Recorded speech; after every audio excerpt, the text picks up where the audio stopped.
To fully understand our domestic cattle markets, we're going to need a pretty good grasp on the global beef supply. When you're on the ranch, you don't realize when you're out there calving or pushing cows or whatever, the global footprint that you really have. Brett Stuart with Global AgriTrends is my guest as we talk world beef supply numbers. And so we're in a spot here where three of the biggest global beef exporters on earth are going to be moving through tight supplies over the next 4 years. What countries are driving U.S. beef exports and why? Plus, we'll address why there are beef imports from other countries as well as some of our concerns on imports. And finally, why the long-term forecast for global beef supplies sheds a positive light on the future for our cattle prices. My 10-year forecast said we're only going to produce half the growth needed of beef over the next 10 years. It's a global and domestic outlook of our cattle supply numbers on this episode of the Working Ranch Radio Show.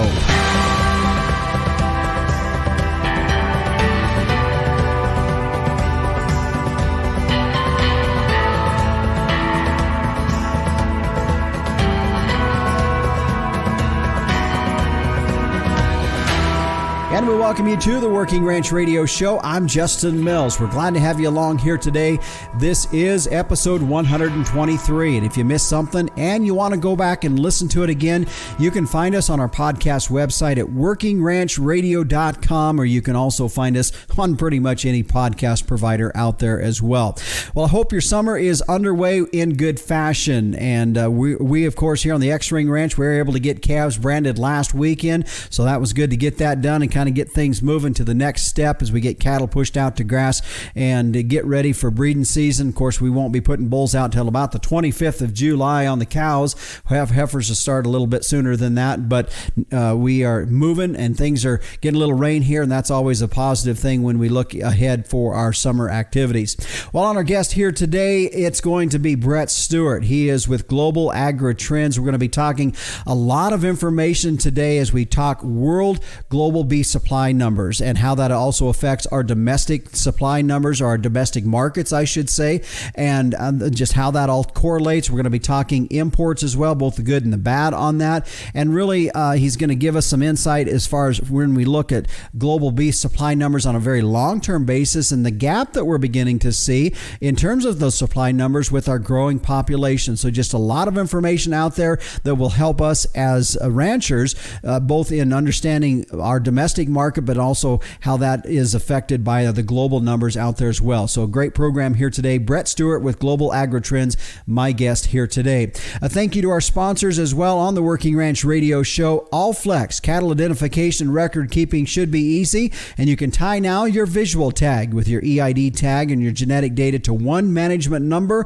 with the Allflex match sets. You can find out more at allflexusa.com. Inherit Select from Zoetis, providing commercial cow-calf producers with genetic insights to make replacement female selection and breeding decisions. Find out more at inheritprogress.com. And the American Gelbvieh Association, a highly fertile, moderately framed cow that raises high-performing calves even in tough environments. Now that's doing more with less. The Gelbvieh cow's efficient use of resources make her the picture of sustainability in today's modern beef industry. Find out more at gelbvieh.org. And MLS Tubs, don't gamble with fly control this summer. MLS tubs are a sure bet. All kinds of tubs for all kinds of needs. Learn more about it at mlstubs.com. And finally, Tank Toad, your remote water monitoring system. You can call Meadowlark Solutions today for more information at 801-252-6135 or their website at tanktoad.com. It's what we use here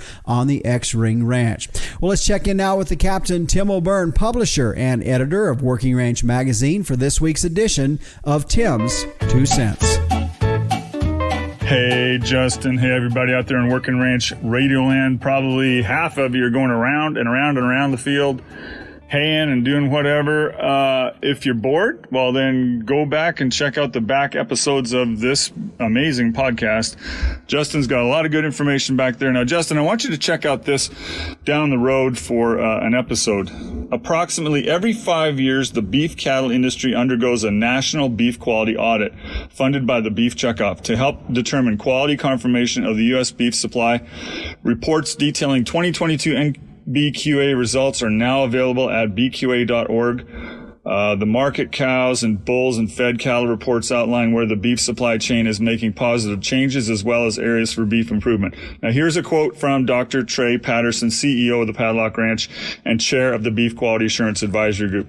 The NBQA gives us an idea of what we need to be focusing on as an industry. We can celebrate successes in safety, quality, and efficiency, and we can challenge ourselves on what we can do better. Since 1991, that's his quote. Since 1981, the NBQA provides an understanding of what quality means to the various industry sectors and the value of those quality attributes. This research helps the industry make modifications necessary to increase the value of its products. So, Justin, I've been involved in quite a few of these over the years, one or two up in Canada, and I got to tell you, it's extremely important for us to go all the way from the cow-calf end of it to the plate. And what happens in between, especially at the plant and during transportation, and all the things that we do all the way back to giving calves vaccinations when they're young, that makes a big difference in what we present to the meat case. And these beef quality audits are extremely important. I have seen the importance of them through the years. The 22 one is up. Justin, go after it. Maybe you can get an interview with somebody that kind of fill you in on where we're at with this and give us an update. Thanks, and have a good show, Justin. All right, thanks, Captain. And yeah, some valuable information in that audit for the BQA. And I would look forward to a conversation with Dr. Trey Patterson. I'll see what we can get put together on that. Well, stay with us. Coming up next, Brett Stuart with Global AgriTrends joins us as we get into the global beef supply numbers and its effect on our domestic markets. We'll be back on the Working Ranch Radio Show after this. Every year you pick your replacement heifers. Some become profitable cows. Others disappoint. How can you make more reliable selections? Genetic testing. Commercial cow-calf producers like you are using Inherit Select from Zoetis. You gain valuable predictions, including cow fertility, size and soundness, feed efficiency, growth and carcass merit, as well as easy-to-use economic indexes. This improves your selection, breeding, and marketing decisions. Request a call from InheritProgress.com and ask about free TSUs to get you started. And we welcome you back here to the Working Ranch Radio Show. I'm Justin Mills as we head now into our featured interview here today as we're going to take a real broad look at our cattle market outlook, but more from a real global aspect as we look at this, because in reality, when we do look at our agricultural markets, we are on a somewhat of a worldwide market. Then there's other elements that do affect us. And so joining us here today is Brett Stuart. He is a founding partner of Global AgriTrends. And Brett, thanks for joining us here today on the Working Ranch Radio Show. Hey, great to be with you, Justin. Thanks. Well, before we get into some of the details we want to talk about, let's talk a little bit about Global AgriTrends. What do you do there? So this is a company I started in 2006. We advise companies all over the world on global agriculture conditions, mainly focused on proteins, beef, pork, poultry. We do analysis and market research in those, as well as a little bit in the grains and the dairy markets. Okay. We've got clients, Justin, all over the world. We advise banks, ag banks, hedge funds, Wall Street banks, meat processors, exporters, importers, feedlots, hog farmers, pharmaceuticals, chicken companies, fill in the blank. Basically, anyone that wants to keep a finger on the pulse of the global markets. You bet. So you're probably on the road quite a bit too, about different conferences and conventions, I'm guessing too, which keeps you pretty busy. Yeah, plenty of travel, but it's good. It's enjoyable. You know, Justin, I grew up on a cattle ranch in Southwest Wyoming, and so I grew up ranching, and I've worked for a brand of beef company and worked in the feedlot sector and managed cattle on feed. And from beginning to end, I think back of pushing cows on the dusty Wyoming plains there. And what it's come to today, that I sit and analyze beef. I've eaten A5 Wagyu beef in Japan. I've seen plow oxen in China. You know, I've been able to be around the world. I wish I could just distill that all down for your listeners, because this cattle world, when you're on the ranch, and, you know, like I say, we ranch right there on the Utah-Wyoming border. When you're on the ranch, you don't realize when you're out there calving or pushing cows or whatever, the global footprint that you really have. Yeah. You know, the vast majority of the tongues out of those cattle are going to be eaten in Japan. A big chunk of the livers are going to be eaten in Egypt. It's pretty incredible. Yeah. And that was why I was interested in having you on the show, is because I think sometimes you nailed it right on in that we really do get busy with what we're doing here on the place. And that's not a disrespectful comment. That's just that's the facts of life. As you and I were talking before we went on air, we just finished up branding last week, and you're busy with that. You're getting cattle to grass. You're getting ready for breeding season, things like that. And so sometimes we get our head buried and we don't really know what's going on out there. And that was one of the reasons to have you on the show a little bit. As you and I were talking before we started here in our conversation on air last week, when you and I talked a bit, start the process of setting this show up, a lot of optimism you feel in the markets. And we've heard that, we've heard the outlook is looking like for our markets here, but let's look at this from a global standpoint just to start. And you really see a lot of optimism in this market going forward. Yeah, it's interesting, Justin, when you look around the world, and we're all aware of what's going on in the U.S. We've went through a drought. We've liquidated almost 2 million beef cows. We're starting to see the prices lift. But when you look around the global markets at what's going on, it's interesting. We are in a spot here, and I've been doing this for most of the last 20 years. I've never seen a situation like this. But when I look out at what's going on in Brazil, Brazil has aggressively killed females to supply the Chinese market.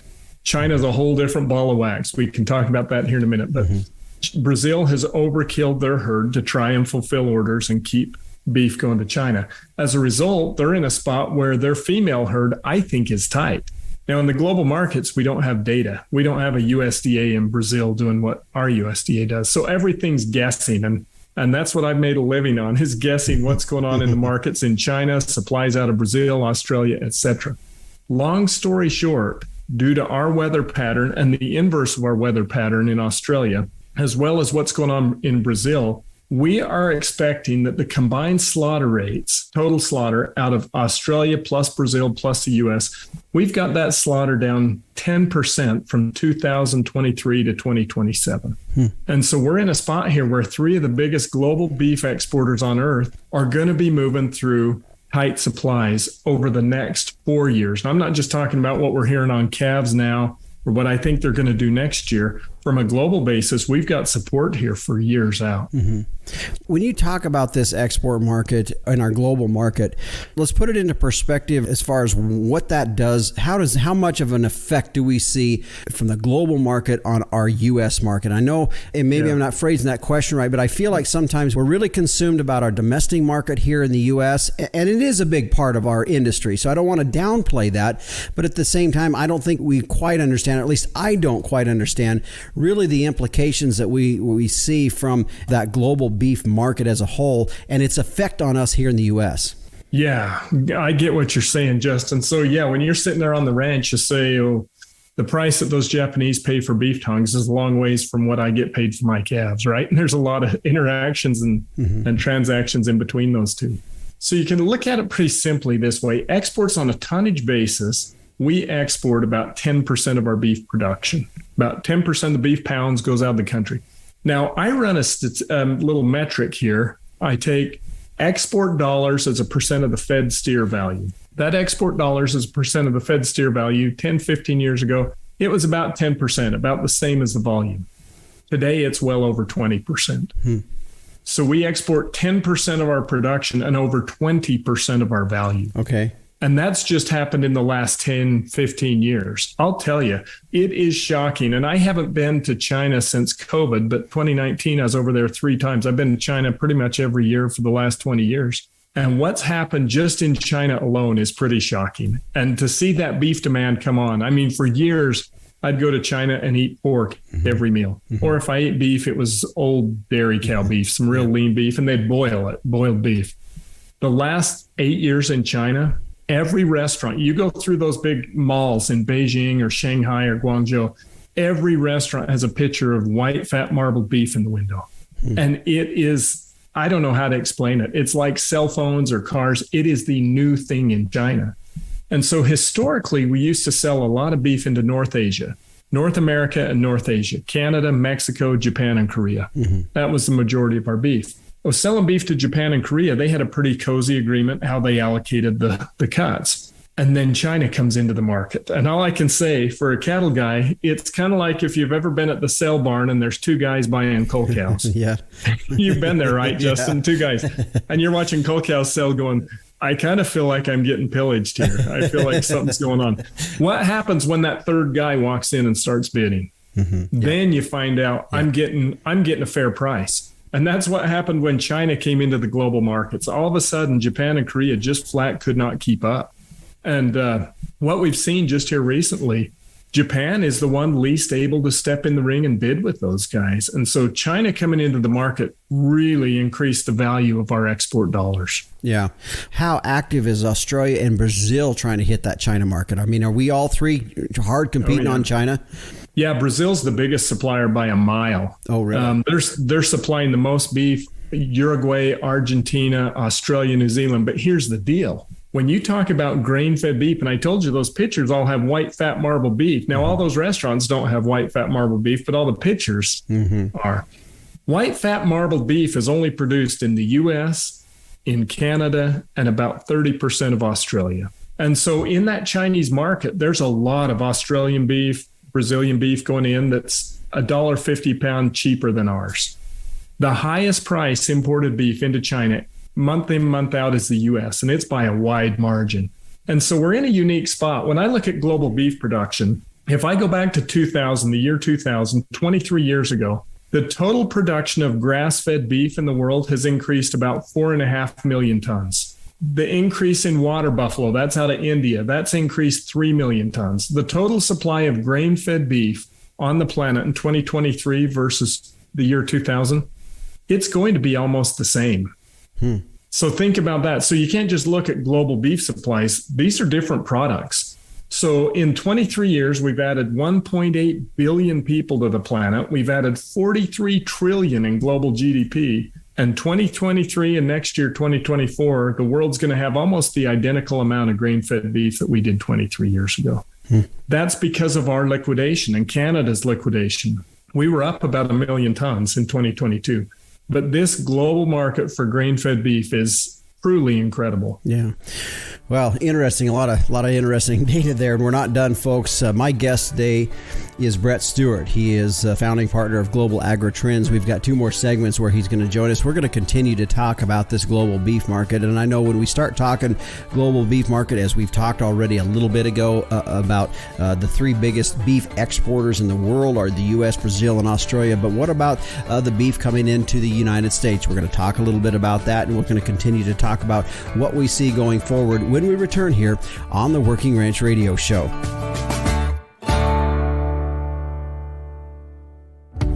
Don't gamble with fly control this summer. MLS tubs are a sure bet.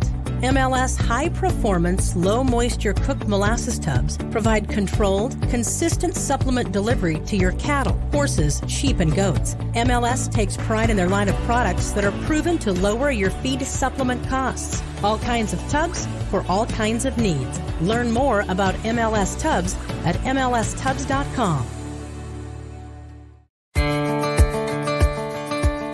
And welcome back to the Working Ranch Radio Show. My guest today is Brett Stuart with Global AgriTrends. We are talking global beef market outlook, and in our next segment, we're going to dial down a little bit closer. We'll be talking a little bit about the U.S. market, but just in general, we were talking earlier just about where this global market is. And Brett, just to recap a bit again, as you and I were talking last week, as we talked before we went on air, really all 3 of the biggest global beef exporters in the world are seeing a reduction in their beef herds. And it's just, simply a supply and demand issue that's going to see really huge, big, tight supplies that we're going to see going forward, right? That's right. Yeah, it's a unique spot. Like I say, it's very interesting. Now, Brazil and Australia are a year, maybe 2 years behind us, which is just going to hopefully perpetuate what we're starting to go into now as we go into a rebuild into next year. Kind of keep it going longer is what that would sound to me like. We would see that right. Yeah. So when we talk about the 3 biggest exporters, U.S., Brazil, and Australia, then I know one of the touchy subjects for us as American ranchers is we're always concerned about what are we bringing into our country. I mean, it's kind of like when we talk about our oil supply, we talk about the same thing. It's like, why are we bringing in oil when we've got the ability to produce it ourselves? So let's dial into that just a little bit, because the U.S. is an importer of beef.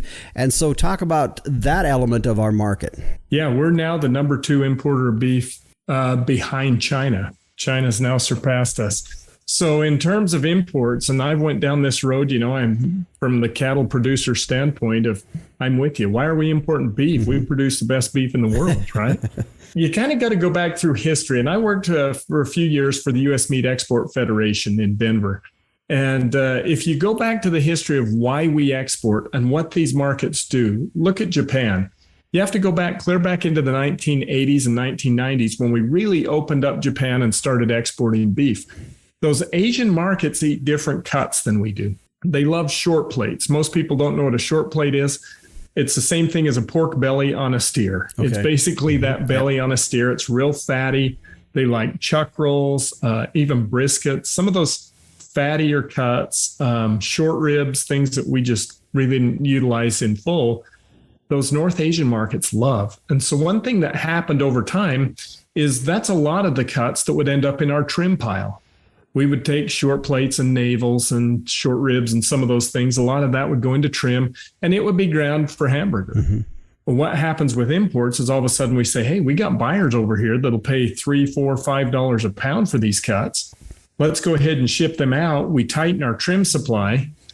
And in return, we end up importing beef, whether it's from Canada, Mexico, Australia, for $1.50 a pound less.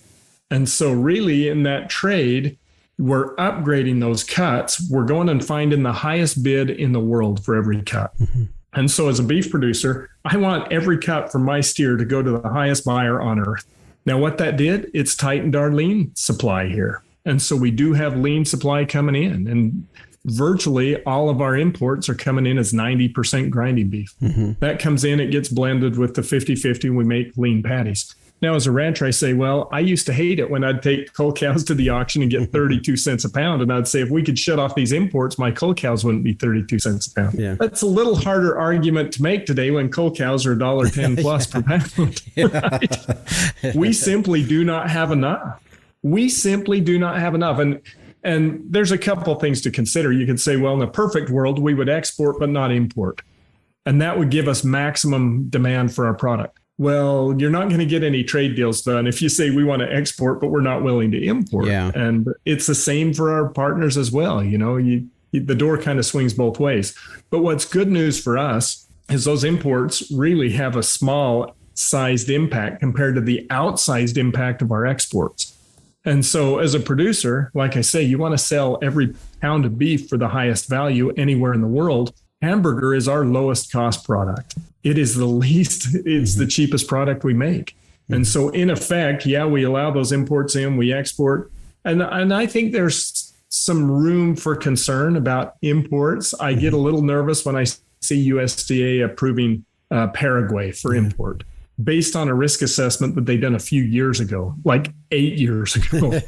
And we have to be careful. We need to protect this industry from disease. And I'm all about that. And I think we need to be very careful and we need to scream when we need to scream about the safety of imports. But when we're talking about this Canadian beef coming in, Australia, Mexico, we've got pretty good safety profiles in place. Disease risk is pretty low.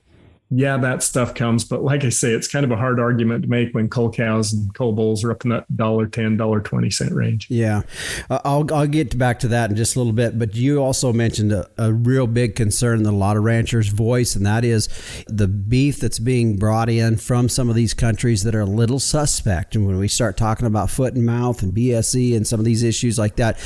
So is there anything going into place that's going to oversee that, or I mean, are we just going to kind of subject it ourselves on this global market to those beef imports coming in? I mean, what do you see us moving forward from maybe the government side of things controlling some of that, or are they going to control some of these places that are a little suspect? Yeah, so we have a system in place, right? And USDA approves product based on risk and risk assessments.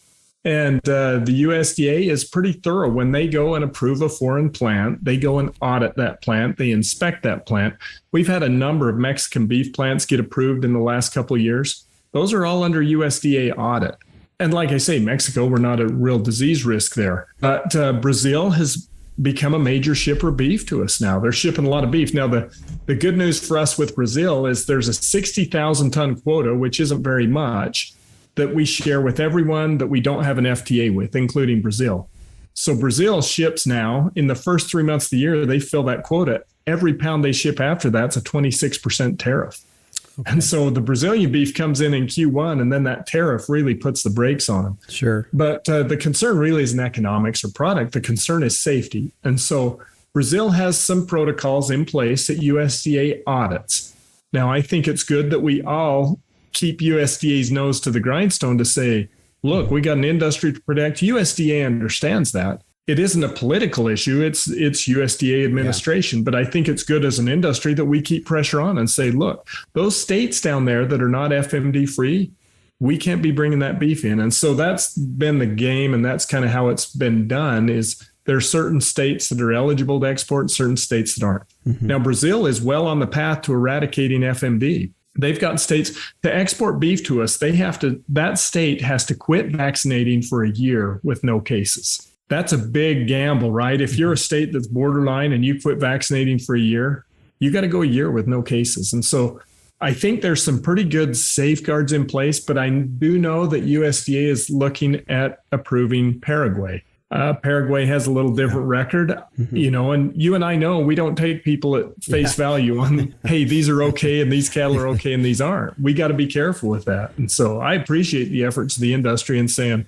hey, we need updated risk assessments. We need boots on the ground, not 8 years ago. We need boots on the ground this year to approve that system. Mm-hmm. A bit ago, you were talking a little bit about our market and in the fact that when we are seeing cold cow prices over $1 a pound, it's hard to really see a lot of fault in the market right now. But when they dip down and we're 45 cents a pound, 67 cents a pound as we were just as of almost a year and a half ago, when these markets make a cycle downwards is when we really start to get critical and we start hearing the global market and the imports and the exports, that conversation really come to light even more. And when things are good, we're not belly aching. When things are tough, then we're really seeing a lot of things in the market. So, and I'm not wanting the market to go down, but at some point we're going to see a cycle that moves us down. As ranchers, what is the perspective we need to be thinking about when these markets go the other way? Well, like I said, Justin, you can't have exports without imports. You can't say we're only going to export, but we don't want any imports. There's no country in the world that really works that way, and it's all give and take. And so all I can tell you is when those times are tough and you feel that weight saying, hey, our cold cows aren't worth as much, you got to remember that export portal that lets you export, that this system in place says you export beef at $1.50 a pound more than you import it. And so if you could wave a magic wand and say, fine, shut the borders, we're going to do our own thing, we're all going to be worse off. Mm-hmm. The fact that we're importing and the fact that we're exporting is a net benefit to every rancher in America in the good times and bad. Because like I say, we're able to go source the highest price bid on every cut, and we backfill with some very low value 90s grindy beef to mix for fast food hamburgers. Yeah. Now we could shut that off. Say you could wave a magic wand and shut it off. What's going to happen to fast food restaurants when we say, okay, we're shutting off imports and they simply don't have enough? Yeah, they'll probably pay a little bit more for ours, but they'll bid ours up to the price where it hits chicken breast. And then they'll say, from now on, it's chicken breast, right? Yeah. I mean, there's only so much. Yeah. I guess what I'm saying is that imported 90% lean probably doesn't hurt us as bad as people like to squeal about. Mm-hmm. And I know when markets are down, it's an easy target to blame imports. But you got to remember what those exports are doing for us every day. Well, and just a real quick side note here, and that is that, and I think for a lot of us as ranchers, we do know that we're, as you represent, a lot of folks in the protein market. So when we say protein, we're not just talking beef, pork and poultry as well. So you kind of touched that a little bit ago, and that we have to be very aware that there's that time when we are, at the end of the day, we are still competing with the other proteins out there on a price point. And that's kind of what you're referring to there? You bet. Absolutely. And so as we look at that just real quickly, what are you seeing in the other protein markets that is affecting our beef market here today from a global standpoint? Yeah, what's interesting when I look at price, especially like the U.S. retail price, everybody gets worried and says, okay, are we heading into a recession? We've got this heavy inflation. Is it going to be a recession? And that's always a viable concern. What COVID did, and the real impact that maybe people don't truly appreciate, COVID put $7 trillion into the U.S. economy. It increased our money supply 44% in 2.5 years. That means like 1/3 of all money in circulation today wasn't in circulation 3 years ago. It is shocking what that did. It wasn't the virus. It was the economic reaction of a blank check government, right? They just flooded our market with money.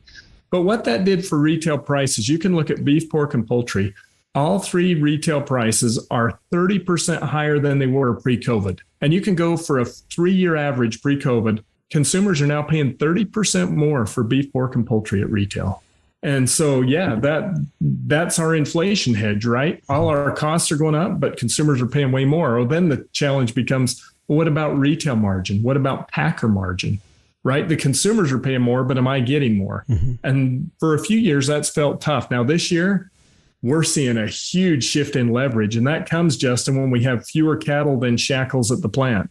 When we start shrinking this herd, all the leverage goes back to the guy who is raising calves. And so where we saw those packer margins go up $600, $800 a head, that margin's coming right back into calf prices over the next year. And it's going to be heartwarming to watch. Yeah. Well, and it's a concern, and we really need that margin to stay in place or grow because, interest rates on operating lines or whatever is going to our fuel prices. I mean, our inputs definitely have seen a dramatic jump, so we really do need these calf prices to be higher this next year. Yeah. Again, my guest today is Brett Stuart. He is the founding partner of Global AgriTrends. We're going to continue. When we come back, we're going to come back in a little bit and look more at the U.S. market side of things. Stay with us. You're listening to the Working Ranch Radio Show. A sustainable ranch is one that can do more with less. And for beef producers, it can start right at the herd level with a cow that's efficient with her resources and environment. And in today's modern industry, Gelbvieh females are the picture of sustainability. Gelbvieh and Balancer cattle are early maturing with maternal superiority through increased longevity, added fertility, and more pounds of calf wean per cow exposed. Adaptable, versatile, and sustainable. All factors that have a positive impact on your bottom line. Gelbvieh influenced females, the smart, reliable, and profitable maternal choice for achieving sustainability in today's modern beef industry. Be sustainable, breed Gelbvieh. And welcome back to the Working Ranch Radio Show. I'm Justin Mills. My guest today is Brett Stuart. He is a founding partner of Global AgriTrends. We have been talking in our program here today, really looking at our beef industry from a global aspect. And if you missed the first two segments, I would encourage you to go back and listen to that as we talked about some of the dynamics that we are seeing on a global front and how that is affecting our market here in the United States. In addition to Brett just filling us in about a little bit about why we do see an import market in the U.S. as we sometimes wonder, why are we importing beef when we've got all the beef in the world that we need here? Why do we need to import? And talking about how that works really and understanding the dynamics that our U.S. industry is part of a global market, and the United States is one of the three biggest exporters in the world in terms of beef exports. And as he pointed out earlier, that really the corn-fed beef is U.S. really has that locked in, as we are one of the major suppliers of that, and China being a major market for our beef here on the global front. Brett, let's dial in a little bit. The U.S. market is really picking up. As you and I talked before we went on air, we branded last weekend and visiting with my brother's father-in-law that came down from North Dakota and talking about how he had contracted his calves over $3 a pound on 5 1/4 weight steers. This market is really picking up. Is it going to stay with us? Well, it's fantastic to see, Justin. And I know in the cattle world, there are a lot of years you work for nothing. And this cattle industry is about to get paid. And it's looking good. So you go back, and this shouldn't really surprise anyone. We've been talking about this for 2 years. 2 years ago, we saw those major droughts in the Dakotas, in Montana. Last year, that drought migrated right south into Texas, Oklahoma, Southern Plains. That drought extended even into this summer. Even this spring, it's been really dry in eastern Nebraska, some of those areas. So the bulk of the U.S. cattle world and all of the West has been in drought pretty severe at one point or another during this big La Nina. So the La Nina is the drought pattern that hits us 2.5 years. It's the longest La Nina period we've had by a factor of 2. Mm-hmm. And so it's pretty extreme. By historical standards, we have had extreme drought across the cattle country. And as a result, we've liquidated, by USDA's numbers, 1.9 million beef cows as of last January in 2 years. Wait till this next January, I think we're going to be down 2.5 million cows. Mm-hmm. And so you take those cows out of production and you shrink this herd, and we all know what happens, right? For one thing, the supply is tightened and the price goes up, but 2, the leverage moves. And so think about it. When there are more cattle than there are shackles in a packing plant, those packers don't have to bid. They can sit back and make margin. But all of a sudden, when there's fewer cattle than shackles, they have to bid everything to try and keep their plants going. And I'm not here to just beat on the packer, but it's a little bit heartwarming to see after the last couple of years. I'm okay with that, right? Yeah. We're seeing this leverage change. And so those are the 2 things that happens. Now, we just saw a major weather pattern shift from La Nina to El Nino. So that'll be a lot more moisture coming across the U.S. It's a little slow to come. There's a big cold water front off the coast of California. But what I'm saying here, Justin, this fall, it sure looks to me like we're going to have more rain, and this tightened market is shifting leverage. And just to your point, these calf markets, this cattle price, we're going to see fireworks. And we all know what happens when you see rain plus high calf prices. And that means expansion. Mm-hmm. And with the cattle world, so think about it, Justin. So this fall, you're weaning calves and you go, shoot, I'm keeping some heifers. This thing's good, right? Mm-hmm. So you keep those heifers to breed in 2024, to calve in 2025. They won't put more beef on the market till 2026. And so over the next 3 years, we're going to tighten supplies even further. Right now, our slaughter, we've been running for the last 6 months. The average has been 53% of our slaughter is females. Well, until you get that ratio down below 48, you're not really expanding. Mm-hmm. So we're still technically contracting. We're still liquidating. And so the highest prices we'll see are when we get that slaughter ratio down below 48. That'll probably be well into late next year. Mm-hmm. So as good as these prices look this fall, what I'm telling you, my bet is we're not going to see the highs in this market until 2024 or maybe even 2025. Okay. So as we look at this and begin to look ahead and try to forecast on this as ranchers, you said, okay, let's look at that slaughter ratio, kind of be aware of that number. Are we at that 40, when we get to 48%, then we see that we're probably in below 48%. We're maybe in a little bit of an expansion market. If we go out and work through this in the next 5 years out, I guess what I'm asking essentially is there any element in this that we just need to be a little concerned about? I mean, I don't want to, I guess I'm not trying to throw cold water. I'm glad about the market that's coming up here, but from a ranching perspective, I don't want to dig a hole that I can't get out of. So what are some things that I should be aware of as we're looking ahead in these times that are predicting some great markets for us? Yeah, I've had some people say, what could wreck it? And it feels like every time in the cattle world, you just see this mirage off in the distance. Yeah. Something comes along and wrecks it.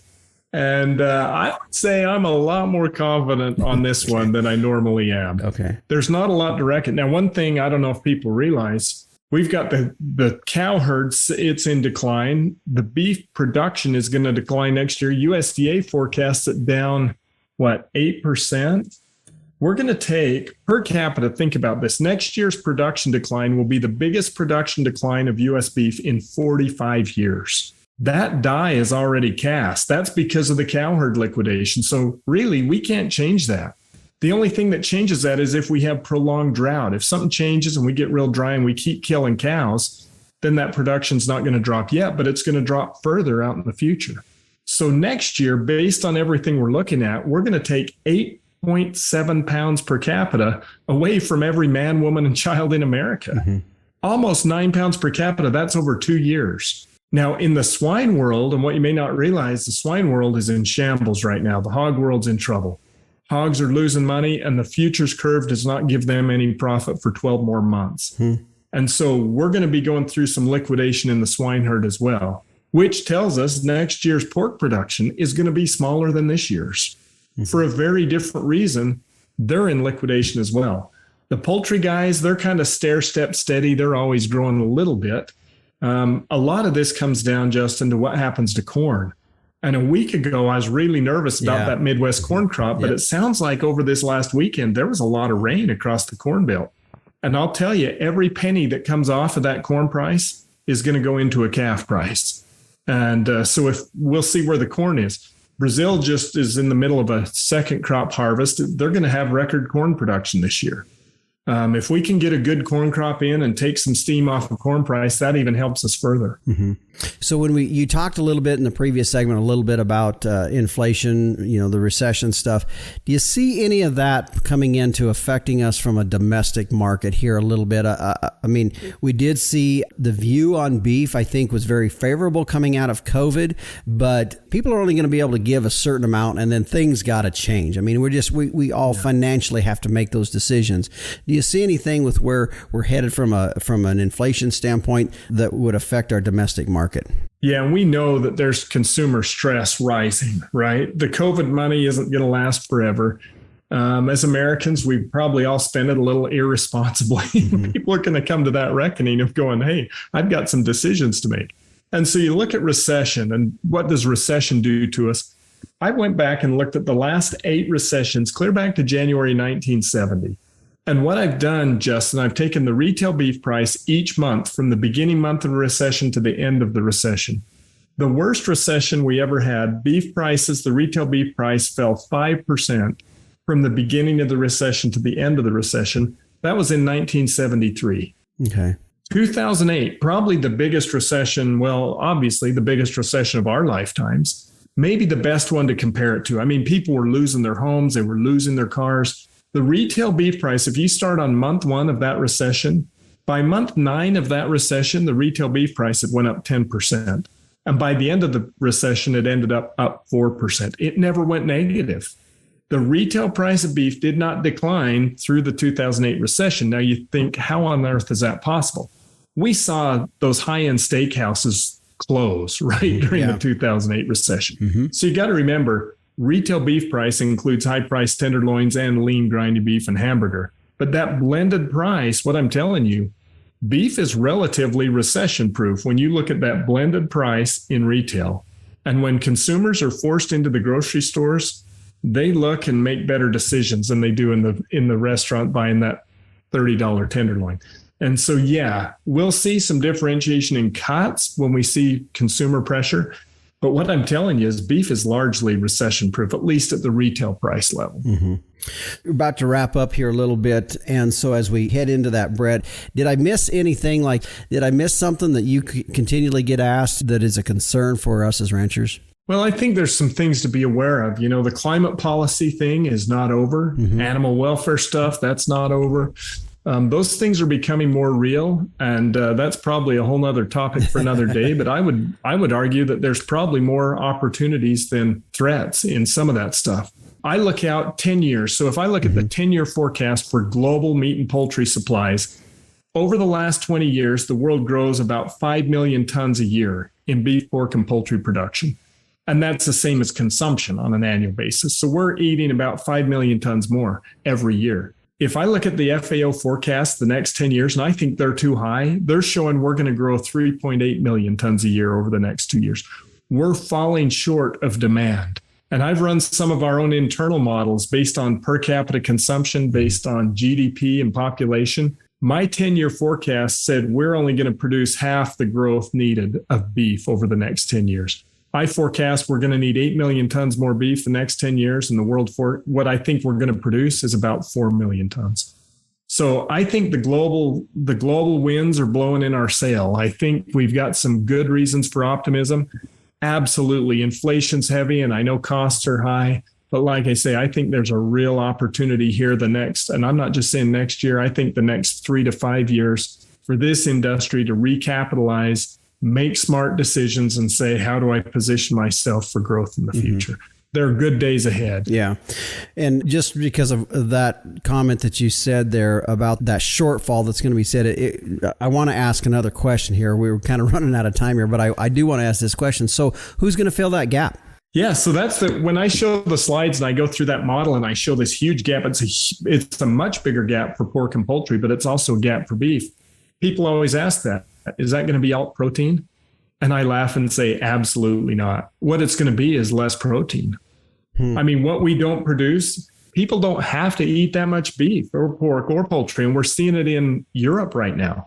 European swine herd is down, 6 million sows over 15 years. They're just eating less. And so if alt protein has been a farce, it's been proven, consumers have flatly rejected it. Beyond Meat stock price went from $250 plus a share. It's like $12, $13 a share now.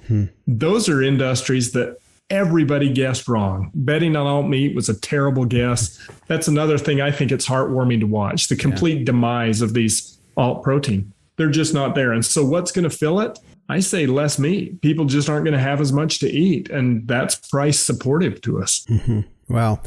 Interesting. Brett, we could probably go on for another 30 minutes on some of this stuff. I appreciate your insight on this and your expertise in the market. You bring a lot of background to this. Appreciate the fact that, as you were saying when we started here, you grew up on a ranch in Utah and Wyoming border there and grew up doing that and know about that from the rancher's perspective. So I appreciate you joining us here today on the Working Ranch Radio Show. Good to be with you, Justin. I'd just say if anybody wants, I'll send you a free newsletter. Go on to agritrends.com, agritrends.com. If you want to get plugged in, we can shoot you some information. You bet. Thanks for having me, Justin. Good to be on with you today. Yeah, you bet, Brett. I appreciate it. And folks, I will put a link also in our podcast description of where you can get to his to their website. And like he said, they've got that newsletter. This is the kind of stuff we need to, as ranchers, need to be aware of. We sometimes, as we talked about in the very beginning of the show, we kind of get buried in our day-to-day stuff, but you always got to keep one eye up and one ear out on what's going on in the marketplace. And I appreciate Brett Stuart with Global AgriTrends joining us here today to talk on our global market. Their website again is globalagritrends.com. Well, stay with us. Coming up after the break, meteorologist Don Day steps in as we take a look at our long-term weather. We'll be back on the Working Ranch Radio Show after this. Do you have a young child, grandchild, niece, or nephew that loves the weather and wants to learn more? Day Weather has produced a children's weather journal full of weather facts, fun weather experiments, coloring pages, and pages to record weather observations for every season of the year. The weather journal is for ages 3 to 7 and designed to be fun and educational. The interactive weather projects are fun for the whole family to take part in. For only $10, the Day Weather Journal is a great gift idea for any occasion. Click on our Amazon link to order at dayweather.com. And welcome back to the Working Ranch Radio Show. I'm Justin Mills as we head now into taking a look at our long-term weather today, brought to you by Allflex. Cattle identification and record keeping should be easy. So now you can tie your visual tag, your EID tag, and your genetic data to one management number with the Allflex match sets. If you want to find out more, go to their website at allflexusa.com. And joining us as he does each and every week is meteorologist Don Day. And Don, last week, you gave us kind of an update in terms of why we are not seeing that summer monsoon, North American monsoon kick in. And we are seeing some hot, dry temperatures down in Texas and up into the Midwest. But it sounds like as we head into July, that could be changing for those folks a bit. Yeah, what we're likely going to see for the next 7 days or so is going to be a continuation of very hot, humid conditions, especially in central and west Texas. And that extends into New Mexico as well. And one reason for that is we just have a big old high down there, a big area of high pressure, but it's also a high pressure system where the clockwise circulation, the wind pattern going around that high is tapping into air right out of the deserts of Mexico and pushing it right up into Texas and into the southern plains there. And we had talked about the lack of the monsoon getting started in Mexico and the desert Southwest. So the air it's bringing in is not cooled off a bit by afternoon clouds or afternoon showers or thunderstorms. So that's one reason why that heat and humidity is so extreme. And the pattern is going to be stubborn here for about another week. But what we should see developing is a subtle western shift to that high pressure ridge in the south, going more towards, let's say, the desert southwest. And that will allow somewhat of a reprieve from the heat into central and some areas of western Texas as we get into that first week of July. But until then, it's going to be a little insufferable down there with continued heat and a lot of humidity. Well, and the moisture really has been centered, and it started clear back in last winter in the northwest and the west of the Rockies part of the country. Are they going to continue to see when that weather shifts and we start to see them cool down a bit? What's it going to look like in the northern tier of the country that has seen some moisture? Well, those areas for another week will continue to get more showers and thunderstorms. So it'll continue to be wet at times, especially Montana, parts of Wyoming. And I do see both Dakotas, especially the central and western parts of those Dakotas, central and western Nebraska, central and western Kansas, and eastern Colorado continuing to have shower and thunderstorm chances. As that high shifts westward, though, I do see some of the warmest temperatures of the season going into some of those western areas that are cool and wet right now. So that's going to change things up. So patterns are changing slowly, but I think by early July, the pattern across the United States will certainly have a different look to it, especially in the central and western United States. Okay. An area that we don't focus on a whole lot here is we tend to, seems like a lot of the weather news is always mainly out of the West or the Midwest we're talking about. What about the southeast part of the country? When we look in there, what does it look like for them in the next 7 days? Well, I tell you, they have been cooler than average and wet, and we expect that to continue. In fact, if you look at the way things have shaped up so far in this month of June, the Texas heat is making the headlines, but most of the United States, a large part of the West and a large part of the East has actually had a cooler than average June, and the Southeast has been one of those areas. And it's been a pattern where rain has been prolific. And for this next week, since the pattern isn't changing much, they're going to continue to see more of the same. Now, as that high shifts east, rather to the west in early July, that may change things up a little bit along the East Coast and the southeastern United States. But at the moment, we don't see anything really hot coming into the southeastern United States, at least between now and early July. Okay. All right. Well, that's a good, gives us an idea of what we're anticipating as we head into the 4th of July week, and appreciate the update here on our long-term weather. Sounds good. And again, that was meteorologist Don Day with a look at our long-term weather. His website can be found at dayweather.com, where you can find his daily video podcast that kicks out every Monday through Friday morning. Our weather today brought to you by Allflex. Find out more at allflexusa.com. Stay with us. We'll put a wrap on this week's edition of the Working Ranch Radio Show after this.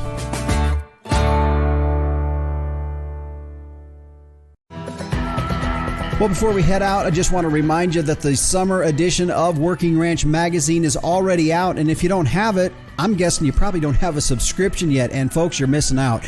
Go check it out. If you haven't got a subscription, you can go to workingranchmag.com and you can get it started today. Now, full of a lot of great articles, as it is in every issue. Rancher's Journal, check it out. I'll tell you what, I was impressed by this young lady, Marley Scarborough, representing her family's 5th generation ranch located in Hayes, South Dakota.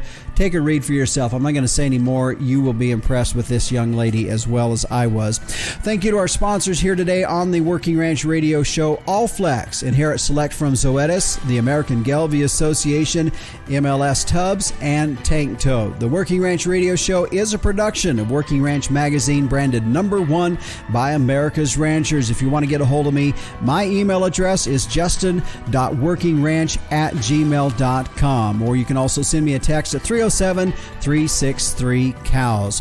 Thanks for joining us. We'll be right here at the same time, same place next week, or on your favorite podcast provider. I'm your host, Justin Mills, and until next time, keep your chin down and your mind in the middle. So long.